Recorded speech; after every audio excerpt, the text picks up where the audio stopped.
3년여에 걸쳐서 오랫동안 한국 전쟁이 다 끝나고 미국의 저명한 사회학자 몇 명이 특별한 목적으로 우리나라를 다녀간 일이 있습니다. 일반적으로 큰 전쟁을 치르고 나면 오랫동안 후유증이 따르게 되어 있습니다.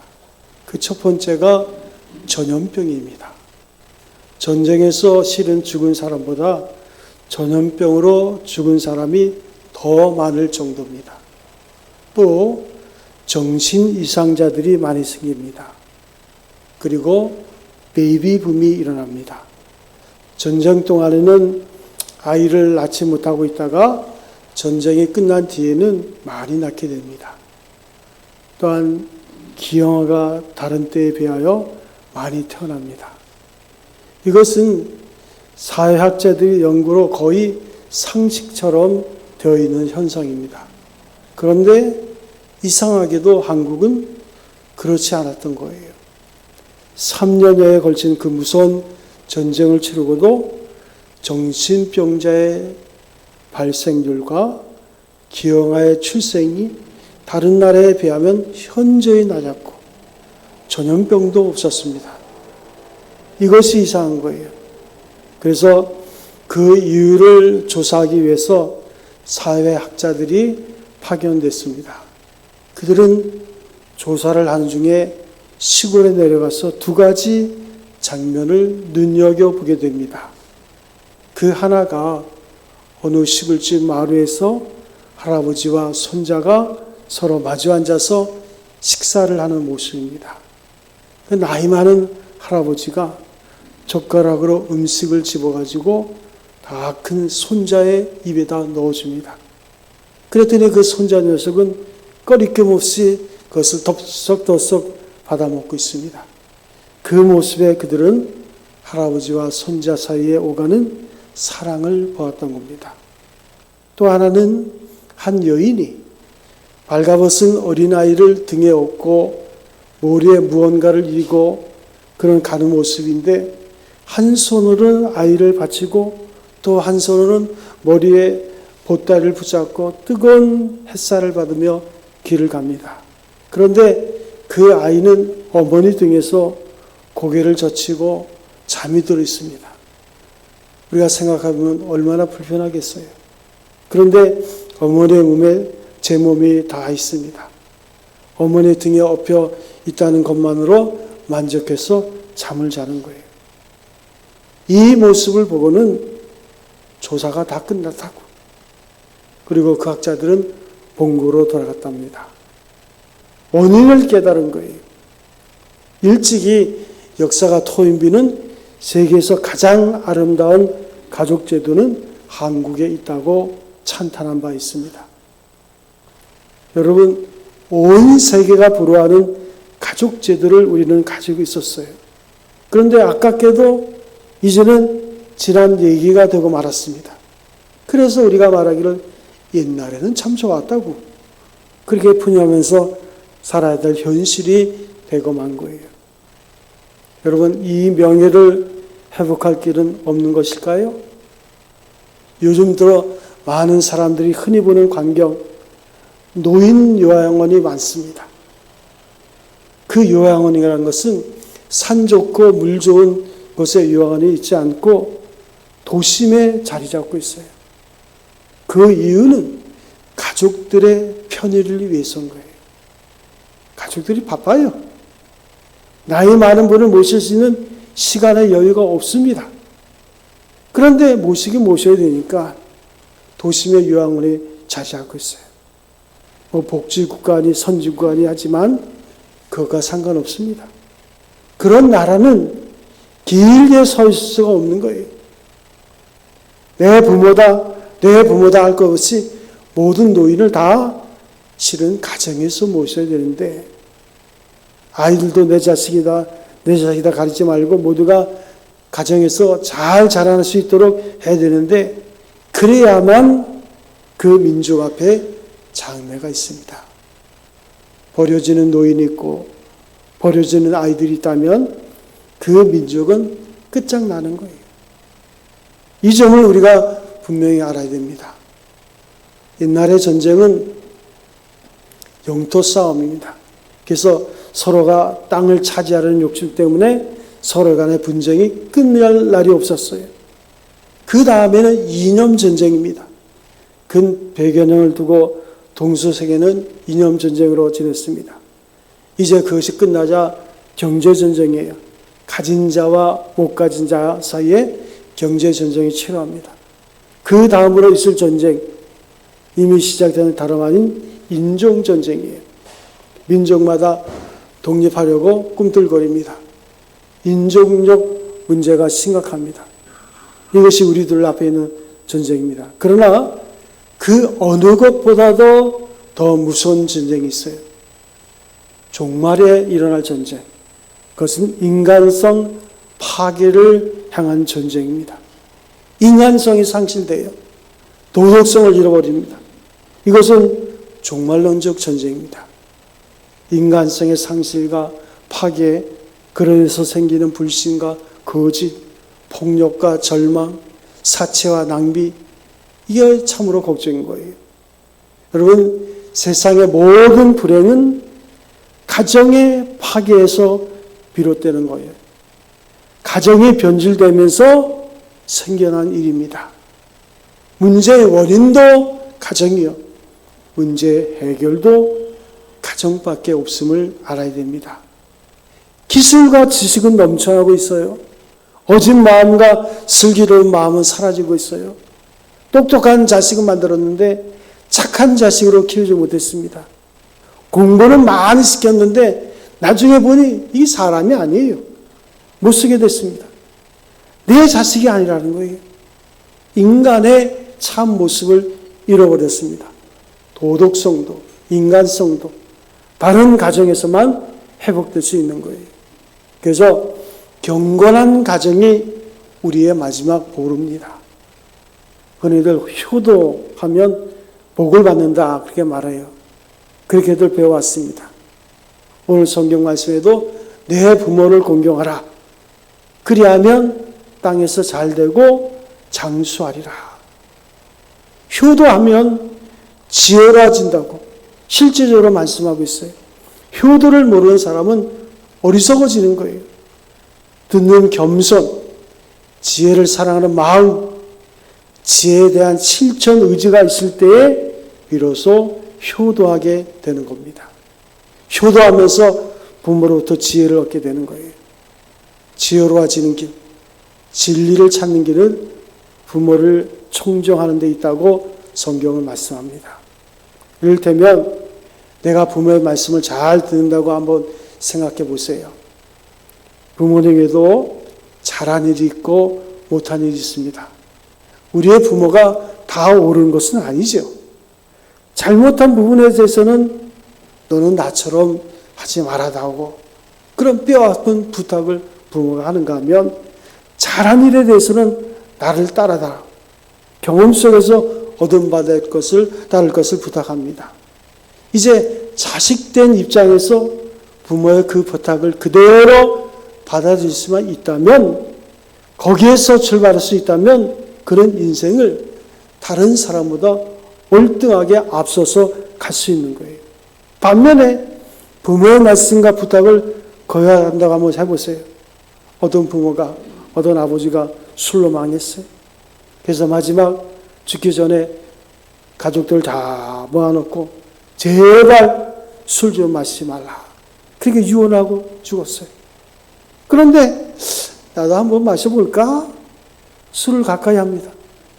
적어도 그가 술만 마시지 않았다면 다른 사람보다 더 앞서 시작할 수 있었는데 마심으로 결국은 밑바닥으로 떨어져 처음부터 시작해야 되는 거예요. 그 집안은 망한 집안입니다. 어떠한 교훈이건 부모님부터 받은 그 귀한 지혜를 내 것으로 수용할 때야 비로소 나는 지혜로운 자가 되는 거예요. 그래서 알코올 중독자 그분이 아들을 둘 줬는데 한 아들은 알코올 중독자를 치유하는 정신 병 의사가 되고 또 한 아들은 알코올 중독자가 되는 거예요. 부모로부터 우리에게 주는 지혜가 있습니다. 그 지혜를 축적해 나가면서 지혜로운 사람, 능력의 사람, 권세의 사람이 될 수 있는 거예요. 우리에게는 마땅히 부모를 공경해야 될 이유가 있는데 먼저는 나를 낳아주셨어요. 나를 위해서 헌신했습니다. 여러분, 우리가 어렸을 때 우리의 부모가 나를 위해서 헌신한 건 몰라요. 3살 이전은 기억도 안 나요. 얼마나 헌신했어요. 이번에 어느 가정이 4쌍둥이를 2가정이 낳았는데 진짜 고생 많이 했겠지요. 나를 키워주신 분이요, 내게 가장 많은 영향을 끼치신 분입니다. 그러므로 공경해야 됩니다. 또한 인생의 경험자입니다. 어찌 보면 나의 인생의 선배요. 나보다 앞서서 갔어요. 그것만으로도 그가 나보다 훨씬 지혜롭습니다. 또한 나를 사랑합니다. 세상의 사랑에는 항상 시기와 질투가 있는 거예요. 그렇지만 부모의 사랑은 그렇지 않아요. 가장 순수한 사랑은 부모가 자식에 대한 사랑입니다. 이건 절대적인 사랑이에요.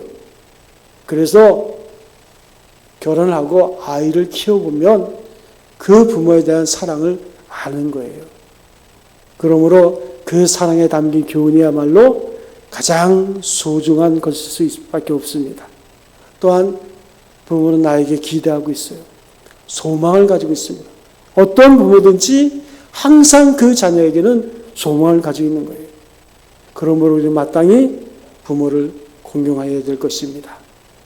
우리가 전통적으로 우리나라에는 효에 대해서 6가지 요건을 말해왔어요. 첫 번째는 건강입니다. 몸을 깨끗이 위해서 건강을 지켜야 한다고 가르쳤어요. 그런데 내가 건강에 소홀하여 아무 때나 먹고 자고 방탕해서 건강을 잃었다고 하면 천하의 불효가 되는 거예요. 부모가 자식이 제일로 바라는 것은 건강입니다. 불효 중에 불효는 부모 앞에 알아듣는 거예요. 제가 좀 몸이 아팠을 때 저희 어머니한테 전화가 왔더라고요. 지금은 90이 나오시지만 그때도 나이가 이제 90 가까이 됐을 때 제발 건강하라고. 내가 늘 하나 앞에 기도하는데 내가 먼저 죽기를 위해서 기도한다고. 그 전화를 받으니까 이 마음이 그렇더라고요. 이 건강치 못하면 부모의 마음을 아프게 하는 거예요. 거기에 부모보다 먼저 죽는다면 더 할 수 없는 천하의 불효가 됩니다. 건강이 효도임을 잊지 말아야 돼요. 건강해야 효자입니다. 건강하게 생활해서 부모님께 근심을 끼치는 일이 없어야 되는 거예요. 또한 부모를 잘 모셔야 돼요. 부모가 연세가 많아지면 경제적인 능력이 없어집니다. 우리가 모습 살면서 대접해 드려야 되는데 물질적으로도 부족함이 없도록 해드리는 것, 이것이 효도입니다. 또한 부모의 뜻을 잘 헤아려서 실천하는 거예요. 부모님의 뜻이 무엇인지 잘 알지 않습니까? 부모님이 좋아하는 것, 기뻐하는 것, 그것을 따라가는 것이 효도입니다. 또한 늘 부모님의 마음을 부드럽게 해주는 거예요. 기쁘게 해주는 거예요. 그리고 그 인격을 높이 존경해 드리는 거예요. 또한 부모님에게 욕이 돌아가지 않도록 하는 겁니다.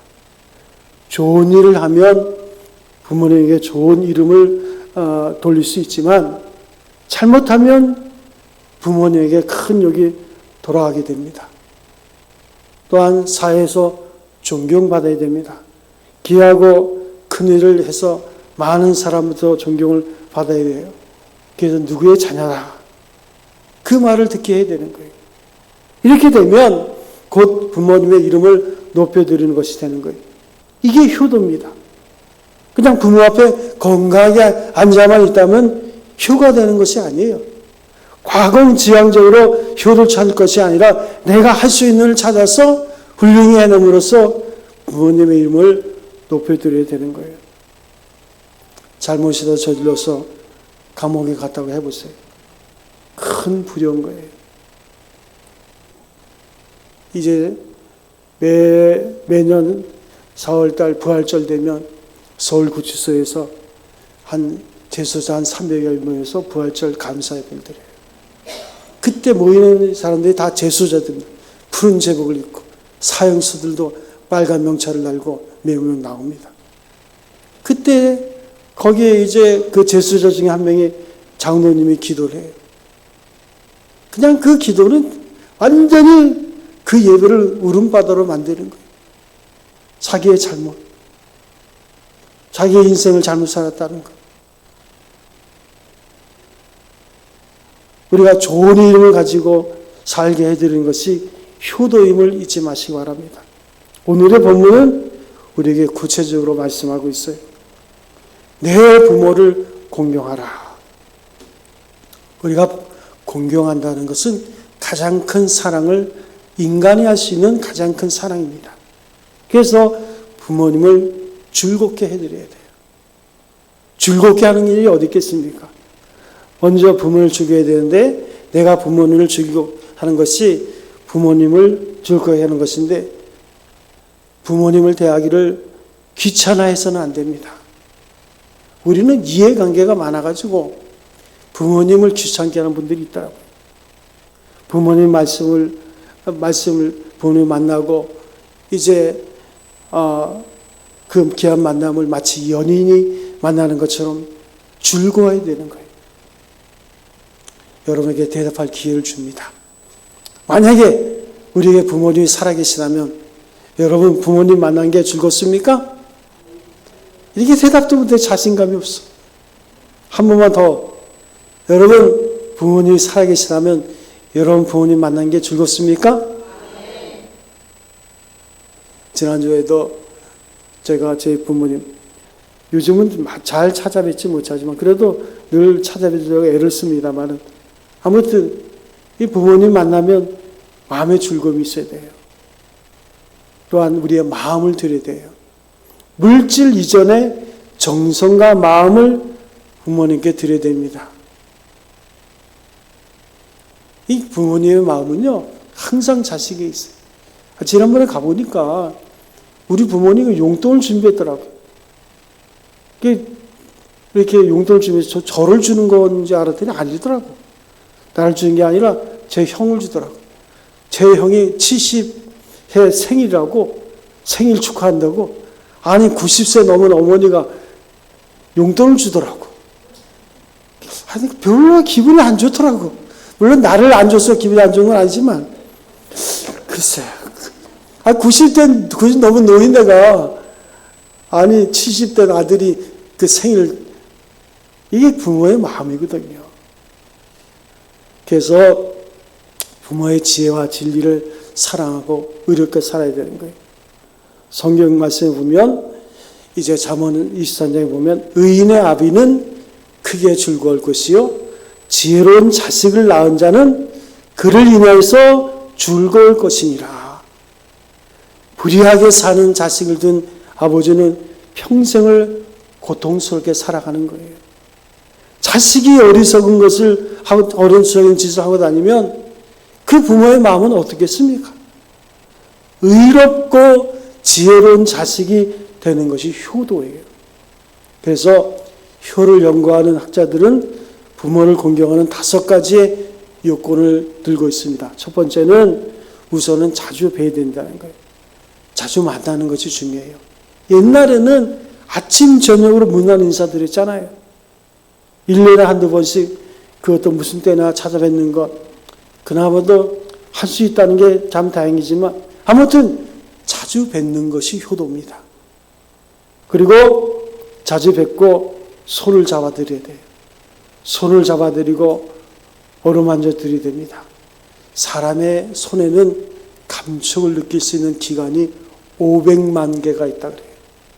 서로 손을 맞아 잡으면 혈액 속에 있는 헤모글로빈, 산소 운반장을 크게 촉진시킨다는 거예요. 재생 능력이 있다는 거예요. 그래서 어떤 학자가 이것을 시험 삼아서 2그룹의 환자들에게 적용을 해봤습니다. 한 그룹은 이제 가족들이 자주 와서 환자를 어루만지고 쓰다듬어주고 다른 한 그룹의 환자의 가족에는 만지지 말라고 했던 거예요. 여러분, 결과가 어떻게 나타났을까요? 가족들이 사랑으로 만지고 쓰다듬어주고, 그런 환자는 그렇지 못한 환자보다 배나 더 빨리 회복이 되어서 체온을 했다는 거예요. 이 중요한 이야기입니다. 여러분, 이 사람은 스킨십으로부터 사랑을 배우는 거예요. 우리가 사랑을 느끼게 되는 것은 어렸을 때에 안아주고 만져주고 거기서부터 시작되는 거예요. 이 스킨십, 터치가 중요합니다. 어린아이들 가만히 보세요. 잠결에도 손을 뻗어서 어머니를 만져봐요. 그래야 안심하고 잠을 자는 거예요. 이 스킨십이 중요한 거예요. 이것이 보이지 않는 언어요. 사랑의 고백이요. 사랑의 끈입니다. 우리는 이렇게 사랑을 주고받으며 살아왔어요. 그런데 이제 와서 늙어져서 그 끈이 끊어진다고 생각해 보세요. 못 사는 거예요. 내가 만질 사람도 나를 만져주는 사람도 없어요. 비참한 거예요. 손자 손녀들이 귀에서 어루만져 들리면 버릇 나빠진다고 못 만지게 합니다. 버릇은 고쳐졌는지 모르지만 사람은 버리는 거예요. 인간성을 파괴시킨 거예요. 효는 이 미닝풀 터치를 통해서 이루어지는 것을 잊지 말아야 됩니다. 여러분, 얼마나 효도했습니까? 그냥 멀찍이 서서 꾸벅 절하고 인사하고 가까이 가서 만져드리는 거예요. 그래서 저는 항상 어머니 집에 가면 올 때 어머니 머리에 손 얹고 축복기도 하고, 그 어머니도 제 손 만지는 거 좋아하는 거예요. 어루만져 드리는 것이 효도입니다. 그래서 흔히들 나이가 들면 12살은, 나이가 들면 12살 머리를 어린아이처럼 정신연령에 같다 그래요. 노인의 마음은 어린아이와 같다는 말이에요. 사랑하는 자녀들이 찾아와서 진정으로 손을 잡아 만져드릴 때 생명력이 회복되는 거예요. 또한 말을 하는 것이 중요합니다. 사람을 말을 해야 사는 거예요. 말을 못하면 살 수가 없어요. 말을 하고 싶습니다. 제 어머니가 나이가 한 60, 50 됐을 때 자기한테 재산 정리하고 한 1억만 당일에 통장에 넣어달라고, 혼자 살겠다고. 시골에 집도 지었으면 혼자 살겠다고. 아주 단호하더라고. 그런데 그 이후에 제 여동생이 지금 가서 같이 살고 있어요.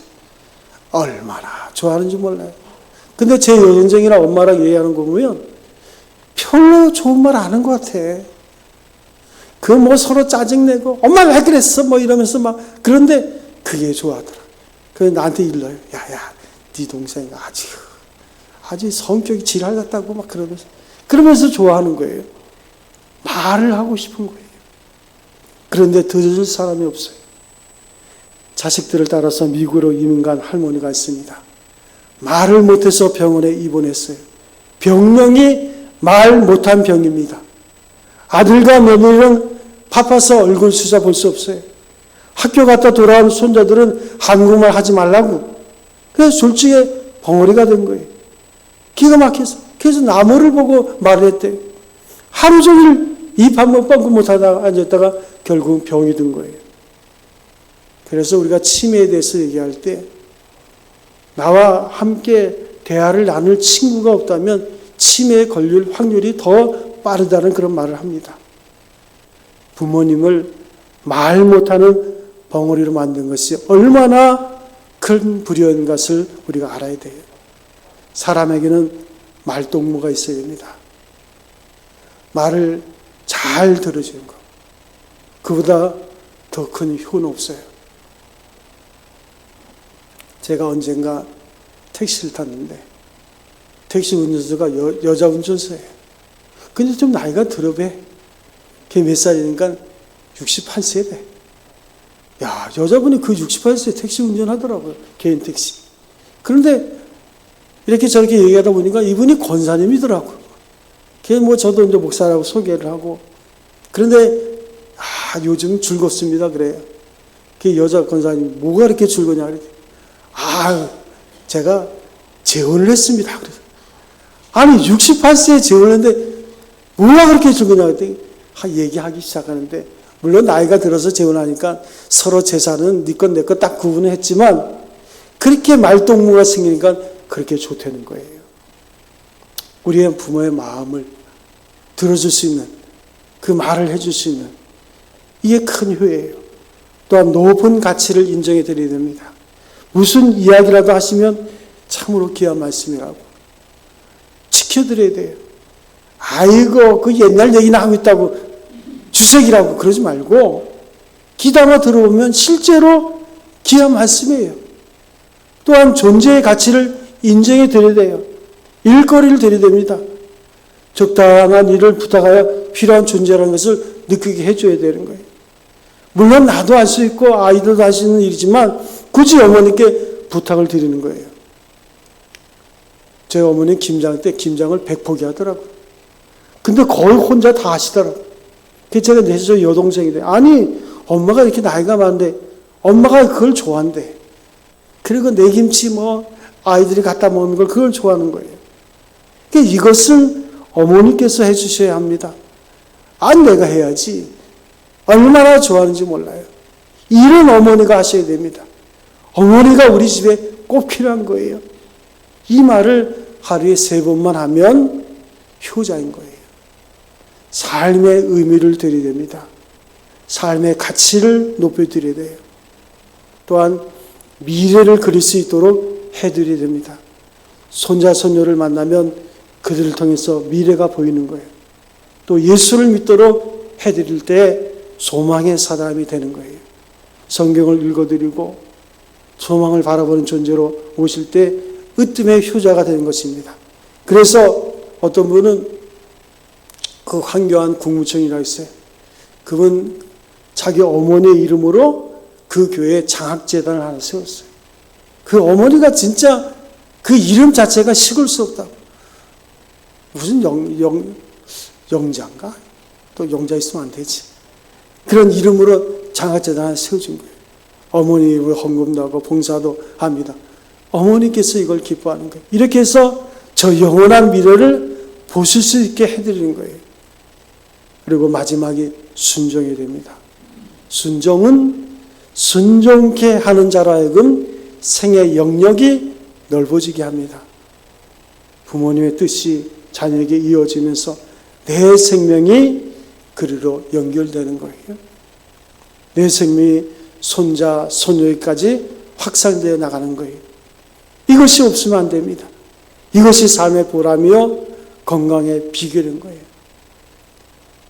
이번에 가봤더니 저희 어머니가 93세인가 그렇게 됐는데 진짜 얼굴이 반질반질하더라고. 우리 동생이 좋은 화장품을 줬는지 모르지만 하여튼 더 건강해져서 감사해요. 그런데 내가 무슨 말을 하는데 하나도 통하지 않습니다. 들어주는 사람도 없어요. 감옥인 거예요.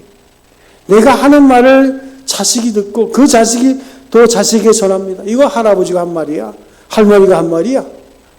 이게 좋은 말이야. 그래서 이렇게 일러주는 것, 뜻을 계속해서 이어주는 것, 이것이 생명의 충실을 기하는 거예요. 그러므로 우리는 순종해야 됩니다. 우리 부모는 자녀에게 가장 좋은 말을 남기고 싶어요. 근데 그 말을 들어야죠. 순종하는 것을 보는 마음처럼 기쁜 것이 없습니다. 여러분, 이 세대가 왜 이렇게 어지러워졌습니까? 인간성의 문제가 있었어요. 인간성의 문제는 곧 가정의 문제입니다. 효의 의미를 다시금 생각해 봐요. 성경은 내 부모를 기쁘게 하라 말씀하고 있습니다.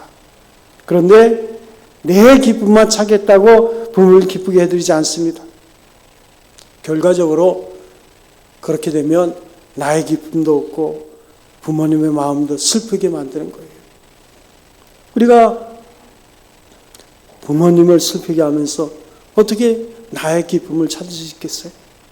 이건 불가능한 일이에요. 어찌하든지 부모님을 즐겁고 기쁘게 하고 그 속에서 나의 기쁨이 있는 거예요. 그 기쁨이 연연히 이어질 때 그 집안에, 그 민족에 하나님의 축복이 함께합니다. 내 부모를 공경하라. 주께서 말씀하십니다. 다시 한번 말씀드립니다. 내 부모를 공경하고 내 부모를 즐겁게 하며 너 낳은 어미를 기쁘게 하라. 내 자녀야, 내 마음을 내게 주며 내 눈으로 내 길을 즐거워할지어다.